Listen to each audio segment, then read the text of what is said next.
I think just having the courage to allow some of that to come through publicly is your differentiator and will, in fact, again, build trust, open doors to sales conversations, and draw future customers to you.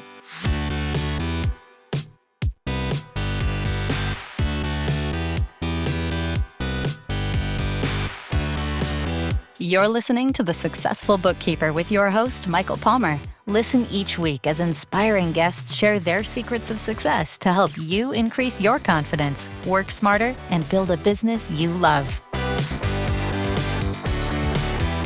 This episode of The Successful Bookkeeper is brought to you by PureBookkeeping.com, the proven system to grow your bookkeeping business.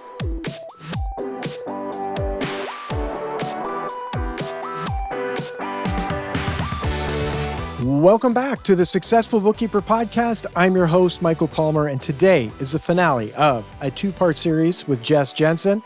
In the last episode, we explored why your personal story is the most powerful marketing tool you have. Now, we're getting into the how. Jess lays out a clear framework you can follow step by step to build a digital presence that feels human, consistent, and completely doable, even if you've never posted before. Let's check out that chat right now.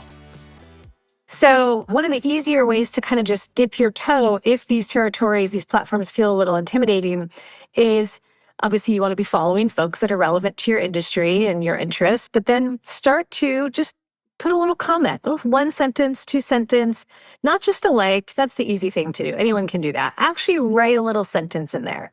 And what's going to happen is and from the social media standpoint, the algorithm's going to see that you're getting active and it's going to start feeding you more of those people's posts.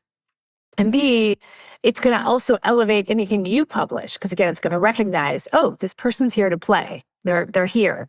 And that's all good. But like I said earlier, from a qualitative standpoint, it's going to illustrate to people that you're connected to that you actually want to build trust and relationship. And that's a huge community gift that you can give. Wow. It's so amazing and brings up just some connecting of the dots for me, which is that commenting, right? It's like put something out there and you never comment. Someone puts a comment, the person who posted it never comments on it. It's like it just feels like it's not real or never really put words to it, but it's missing something, right? It's like, oh look, this got 3 likes. Okay, well if there was a comment and no one commented back, it would be something left. Another one is when I see companies where they have reviews and they respond back, positive or negative, they say something. It's like, I trust that brand so much more when they've done that because I know they're actually reading it. And I know that, oh, you know what? I believe their response more than if there was just a negative one and nobody responded. I believe what they're saying. It's like, hey, we tried to help you and come on back anytime and we'll help you again. I'm sorry you feel this way. I trust them more. It's like the negative review actually made me trust them more. Yes. So this is gold. You've unpacked an amazing, very straightforward system and program that can help anyone. And really, I think the one that pops up in my head is LinkedIn. I mean, we're talking about small, medium-sized businesses. There's going to, and like you said, some people might be big on Facebook or LinkedIn or whatever, but LinkedIn is, or like Instagram, wherever you're comfortable, go there and use this formula. But now there's barriers. What are the barriers for our listener? Where are they going to fall down? Where are they going to fail at this? Yeah. Inconsistency. So I get it, again, as a business owner myself. And even when I was inside of a corporate entity and was in, 8 or 9 meetings a day back to back, it's like, there's no time. When do you find time to develop the ideas, write or film them, publish them, and then go respond to the comments? I mean, it can feel like a full-time job. So I think one of the barriers is just figuring out, what is my system? Do I need help? Again, this is part of what I do after we get through a lot of the strategy work is kind of then more move into an operational chapter with folks. How do we operationalize what you've now built? Because this is beautiful. But if it just stays on a page in your computer, it never goes anywhere, it doesn't really do any heavy lifting for your business. So prioritizing this as a big piece of your marketing effort And frankly, getting clear on what you're comfortable in and what you're good at and maybe what you need to outsource, right? Not everyone's a writer, not everyone's a video editor. That's okay. Just identify where your strengths and weaknesses are, and then if you can, bring in a partner or someone, some kind of support to help augment where you're not as strong or not as comfortable. So I think that's one area people struggle with, is the time management and the operating model. And then the other, I think, is idea generation. I think a lot of people do struggle with that kind of the blank paper writer's block. And I will say that this is an area that AI can be really helpful to folks if they're comfortable using it, even just in those early stages of idea generation, because then you're not doing it by yourself. You're putting in your own personality. It should absolutely be in your voice, but you can kind of at least get through that initial phase of, if I have an audience definition, if I have a narrative platform I've created, and I know what I stand for, my business is trying to do, I put all of that in, help me generate 5 to 10 ideas for this month's calendar. We'll get back to the interview right after this word from our sponsor. Introducing Dext, the #1 bookkeeping automation platform that makes your life easier. Dext captures your client's data with incredible accuracy and delivers it seamlessly into your workflow, integrating with over 30 accounting softwares. Imagine having more time to focus on what truly matters, like helping your clients, growing your firm, or taking a well-deserved break. With Dext, you can trust the data is accurately extracted, categorized, and submitted every time. What if communicating with your clients could be simple? Your clients can easily send in their records via mobile, email, or drag and drop. With built-in reminders, everyone stays on the same page, eliminating the hassle of endless email chains. Are you ready to streamline your bookkeeping processes? Join thousands of accountants and bookkeepers in the Dext community. Go to thesuccessfulbookkeeper.com/Dext to book a demo today and see how Dext can make your work life easier. Thank you for hearing from our sponsor. Now let's get back to the interview.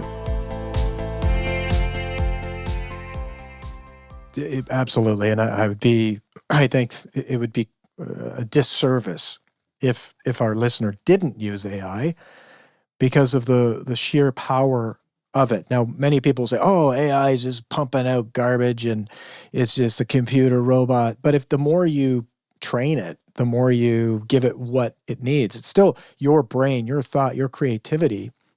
That's, I think, the missing piece that people don't connect with is how can you give more view to it so it can just help you do what you're not maybe good at, or even if you're great at writing, can it speed up? You know, your weakness is time. You don't have the time. Well, let the AI help you with the time and make sure you train it so that it can speak as well as you. I've got a very interesting little aside on that specific note, which was, and I won't mention his name, but prolific writer of blogs. We're talking 20 to 30 years of writing a blog consistently, long form. He's a writer. He loves to write. His favorite thing to do is write. He's been writing for his entire life. He took every single blog and he put it into like a big GPT or Right. brain, AI brain. He says the writer, the artist, the person who would tell you don't let the computers take over, says it writes better than me, and the posts it writes get way more engagement than my post ever got. Yeah. So wow. You said it. Well, you said it really well. And the analogy that I draw is it's like having a junior employee, right? You think about if you hired someone that's maybe 5 years out of college, let's just say. So they have fundamental skills, but there's a lot they still just haven't experienced in life. And they certainly don't know you personally that well, right? But if you take the time to really train them to embed the company culture, your principles, your 3-year roadmap, all the things that matter to your business, as well as your own values, right? The kind of integrity and person that you want to be as a leader. If you really take that time and energy with that employee, it is highly likely they're going to come back with far better product than if you hadn't done that. And it's the same in my experience. It's the same with, at least in 2025, as of September. This could change Yes. 6 months from now. But as of right now, with AI, it's very similar. If I spend that energy to train it and really steep it in me, I get a much better result back. Now, I still have to do some editing and fine tuning to make it me, but it can be 85% of the way there. And it's probably just the AI knowing that so that you feel like you've done a little bit of something. Yeah. Yes. Right? Yes. It's like, I mean, I'm not going to dot the I here. I'll let you take that in. Whoa, look at you. Good job there, human. touche. Yes. Yes, absolutely. No, it is remarkable. So it would be a disservice if people didn't use it. And I think this conversation is really points to how you could, and all the work that you've done. You can really take all of the information that you've just, in your I think it's 5 steps, or was it 5 points that and we'll have the the show notes, and you can take the show notes, put them in the AI, and it'll explain exactly how to do it. But if you took that and filled in and answered all the questions that you've presented for people, it would really help. But at the end, people, I think, feel like they it's not authentic, or it's not them. And I think that helps them maybe grasp where this is all going. Now, still, figuring this all out is tough. We've talked about it. AI can maybe tell you that you should just go do it. But there's an emotional piece to this as well that I think is a big barrier for people putting themselves out there and getting this whole strategy together. Tell us a little bit about how you help people do this. I mean, you helped Qualcomm get their executive team to bring themselves out. And I would bet that was a bit of a push as well. People were probably happy to be in their suite, not be the face of the company, not be out there. They didn't want to be famous like you had talked about, but it made a major impact for their business. So how do you help people do this kind of work for their businesses? Mm-hmm. Yeah, you're right. There is a lot of psychology that goes into this. You almost become kind of a counselor of sorts, and inadvertently, because when we talk about this work, which is very much marketing communications, in the digital spaces, it sort of it brings up other things for folks about who they are and how they show up and how they want to be seen by the world. So you're absolutely right. That's a lot of that work we do in the beginning, that strategy session that I talked about. One of the ways to get over that is to remind, again, like I talked about at the top of the call, remind ourselves that your story is quite literally the best thing that you have to offer. And believing that your story is worth telling, that people will find it interesting, that they will be able to relate and have compassion around it, you have to really reinforce that with folks. I think a lot of us feel like either my story is boring, who's going to care to hear about this? Or maybe my story's a little non-traditional. It wasn't a linear path, I'm not cookie cutter, and I feel maybe I feel a little like uncomfortable with sharing all of that. And I don't mean to say that you have to share every detail of your background, but in either case, you actually have way more meat to work with than you probably think you do. So that was one of the things that I started to do when I was working with our executives at Qualcomm, was to kind of interview them and spend time with them too, right? Just observe them and start to pull out their story. And often it went back to when they were even a kid or when they were in college and how they even got into this profession in the first place. And then you find that you actually do have more to talk about than you thought you did. And if you allow some of that thread of vulnerability or imperfection, right? Right now, imperfection is actually a huge advantage, because to our earlier discussion about AI, there is this cacophony of mediocre content that's being proliferated in the world. And we see it and we hear it, and we're becoming more and more sensitive to it. So when you are human, when you are imperfect, you're actually cutting through that, right? You are showing people. That's where we win over AI. We are right. Not That's perfect, where we win. Debbie. That's where we win. Yes. Yes. Finally, you've answered it. Yeah, we figured it out. Yeah, I think just having the courage to allow some of that to come through publicly is your differentiator and will, in fact, again, build trust, open doors to sales conversations, and draw future customers to you.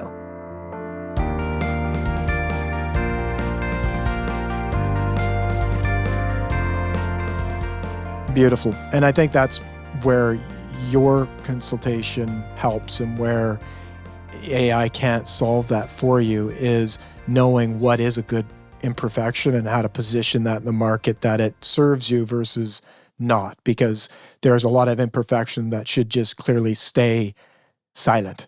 And that's, but it's like you say, it's the human side. It's where someone says, oh, I came to your restaurant and eggs were totally cooked solid. I couldn't even dip my toast in them. And the owner says, I had a bad day. You know what? The dog ate my homework. The kids were late for school, and I came and I burnt your eggs, and I'm sorry. And come on back and I'll bake you some fresh or whatever, boil you some new eggs. That is an imperfection that's shared, that supports, it's congruent. It's like, wow, this person's a human. I want to go back and I'm going to go to this restaurant and I'm going to try the eggs. Mm-hmm.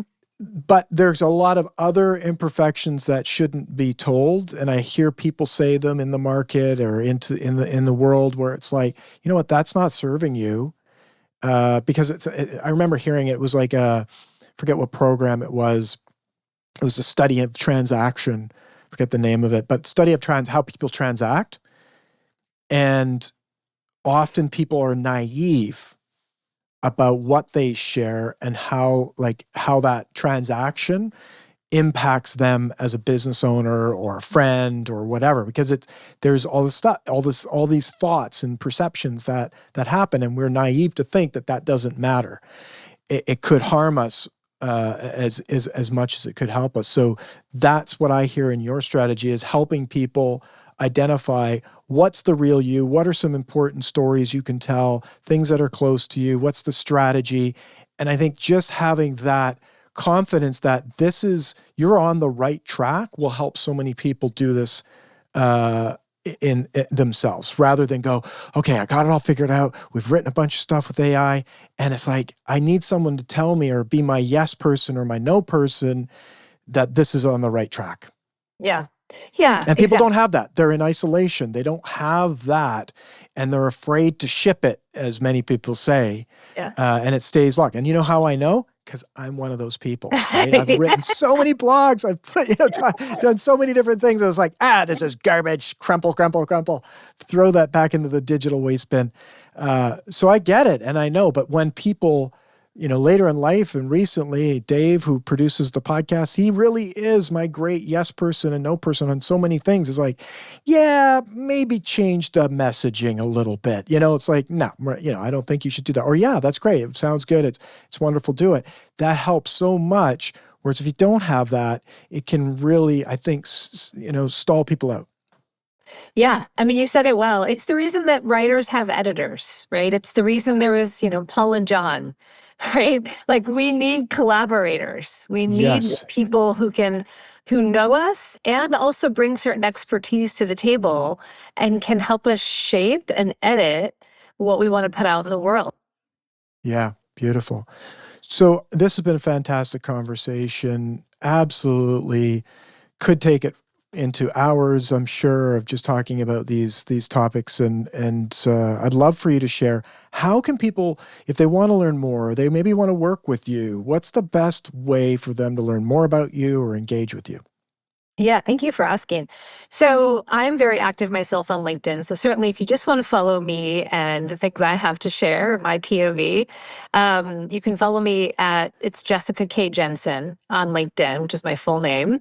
I've got a Copilot handle as well, but I'm more active, as we talked about, because people like to follow people. I'm more active for my personal handle.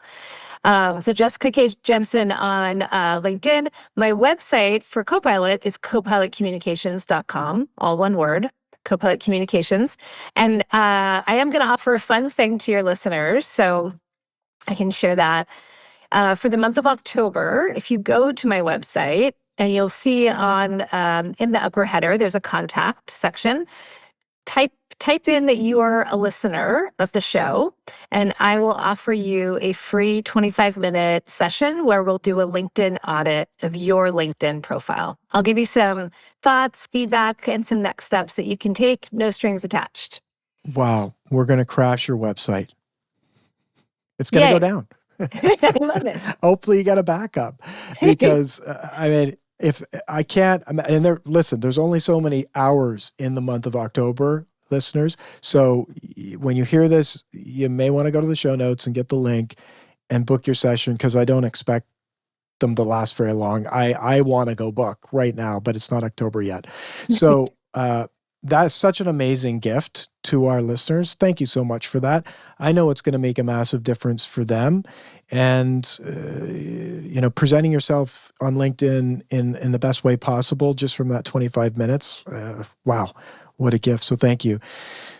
This has been an absolute gift to myself, to our listeners. I want to thank you, Jess, on behalf of all of them that are listening, for your generosity and sharing so much on this episode. Thank you for having me, Michael. It was a great conversation. Wow, what a valuable chat that was. Jess's 4-part framework is something every small business owner should have in their back pocket. And if you want her personal feedback on your LinkedIn profile, don't wait. That's free 25-minute audit is available only in the month of October. Details are in the show notes. And with that, we wrap another episode of the Successful Bookkeeper podcast. To learn more about today's wonderful guest and to get access to all sorts of valuable free business building resources, you can go to thesuccessfulbookkeeper.com. Until next time, goodbye.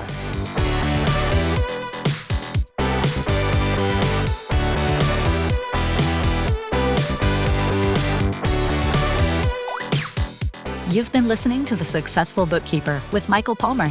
For more information and to download the resources mentioned in this episode, please visit us at thesuccessfulbookkeeper.com. Thank you for listening.